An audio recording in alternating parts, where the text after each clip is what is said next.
मराठा आरक्षणाचा लढा या महाराष्ट्रामध्ये सुरू आहे. त्या अंतरवली सराटीमध्ये आमच्या माता मायमाऊलीवर लाठीचार्ज या महाराष्ट्र शासनाने केला, या फडणवीस सरकारने केला, या शिंदे सरकारने केला. आमच्या महिला जखमी झाल्या, गोळीबार झाला, अश्रूधूर फोडलं गेलं. त्यावेळेस त्या महिलांचे अश्रू पुसण्यासाठी दुसऱ्या दिवशी सध्या बाळासाहेब आंबेडकर आले.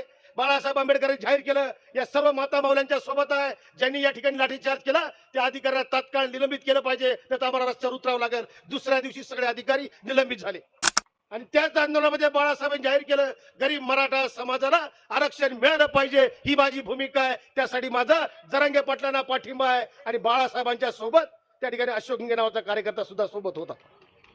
पण 5.5 लाख मतं घेणारा हा तुतारीचा उमेदवार गेल्या 7 महिन्यापासून जे आंदोलन आहे मराठा समाजाचं, त्या आंदोलनामध्ये बाबा तू कुठं दिसला?